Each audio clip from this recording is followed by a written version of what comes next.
JoJo's Bizarre Adventure Golden Wind, developed and published by Capcom in 2002, exclusively to Japan. If you're unaware what JoJo is, this game is covering part 5 of its overarching story. JoJo began as a manga back in 1987, so it's been around for a fair while, and a game adaptation was always to come. If you're wondering why we're covering part 5 instead of the beginning, well, there isn't actually any games covering the story before this. There was, however, a video game adaptation of part 1 in 2006 that was developed by Anchor and published by Bandai. But another time. Today we're on this. A staple within the JoJo series has always been eccentric, unique, and flamboyant character designs. And this game captures that pop art style perfectly. And with that, it's staying incredibly faithful to its source material. Just look at how cool these designs are. I haven't been able to find much about this game's development, but what I did find is that Capcom apparently felt lost for many months with trying to capture JoJo's art style. They rebuilt the game a number of times until they finally created a new engine named Artist Toon, which the game renders in cel-shaded graphics. Additionally, the creator of JoJo, Araki, had some original art splashed into the game too. The game wasn't always meant to be a Japanese exclusive. In fact, Capcom actually announced a North American and European release and showcased it at E3 in 2002, even with a release date. But it was delayed until 2003 and ultimately just forgotten about. It never came to the West. Presumably cancelled with other Capcom projects. Upon release, critics praised the game's visuals and presentation, but were met with mixed feelings towards the gameplay. And I understand that, because the gameplay to me feels basic at best. It's a 3D action adventure, but feels like an interactive manga. The core gameplay loop includes physical attacks, such as kicking and punching, and the ability to dodge attacks via rolling. Additionally, the player can release their stand, which is a spirit-like character, or persona, that can perform a combination of moves that are more powerful. This, at the cost of your movement, is what you will be relying on. Stands require energy to be used, which is drained whenever hit, but recharges over time. All battles in this game are fought 1v1, with every battle being equivalent to a boss fight, so maybe just think of this game as a boss rush. Most stages simply have you running around in a large interactive environment and beating your opponent to death. Each opponent has a new and interesting trick, and there are some stages with unique objectives, such as running to a certain point or pushing back an opponent, or even just simply surviving for any given time. Taken at face value, Gio Gio is mediocre, but it's still satisfying. It's the details that make it what it is, for better or worse. I mentioned at the beginning that this is part 5. When you begin the story mode, you're actually welcome to a synopsis of part 1 to 4. Although leaving out some key details, it's a great introduction to this game, allowing any newcomers to jump right in. The game taking the boss rush approach, I actually like, due to each encounter feeling vastly different to the last.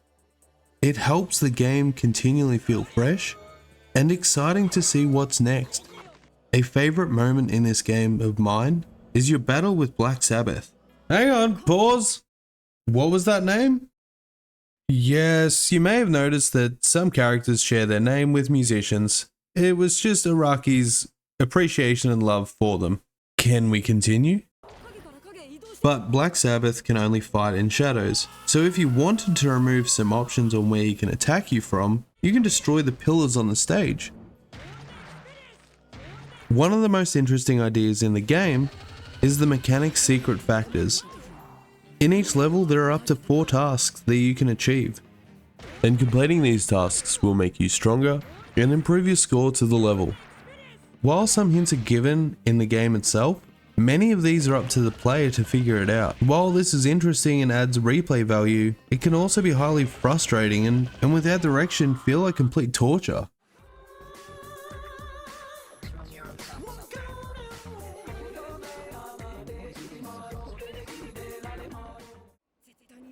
In many cases, There's no indication on what you should do or what the game wants you to do.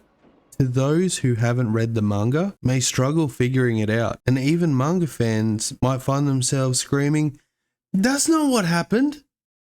A similar result may occur within the cutscenes, actually, especially the cutscenes. Sometimes important details are left out, but it leaves non-manga fans confused, while die-hard fans infuriated.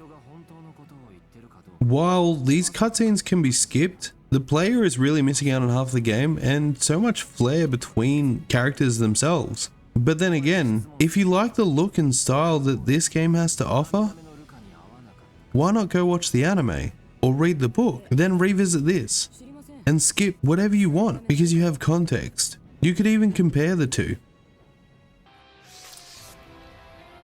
Once you complete the Super Story mode, where you cannot choose your character, you gain access to another story mode, where you don't have to watch any cinematics and gain access to multiple characters on each stage. High scores on Super Story mode grants access to more stages on another story, and high scores on that can get you access to even more goodies, such as character models, preliminary sketches, and sound tests. The real reward is being able to use different characters on different levels. However, all other bonuses are somewhat unimpressive after winning the game itself. This game's delight and frustration are both in the details. Most JoJo fans are going to be disappointed that Risotto isn't in the game, but being able to play as Polnareff in a wheelchair more than makes up for that. Most stand abilities are well executed, but result in a good number of useless moves or underpowered characters. I'm not sure if it's the same for you, but I've frequently found my characters facing the wrong direction after a dodge. I thought I cleverly got out of the way, just to have the opponent slap me on the cake. Some levels can be overly frustrating too. Like, I'm unsure if Capcom even played not one, not two, but 3 whole ass levels where your left and right controls are reversed. In the end, Gio Gio's Bizarre Adventure is a tough game to recommend. It has flaws, but also so much flair. Many times did I find myself being utterly frustrated with this game, but also finding myself having fun. It's a shame the original plan for this game to come to the West never went to fruition, even with its 2007 re-release. But if you're a fan of JoJo, or this captures your interest, there is an English patch via emulation. If you liked the video, please show your support with a like and subscribe. I've got plenty more I'd like to cover, and for those who want to be a part of this channel's direction and further help improve, a Patreon is linked in the description.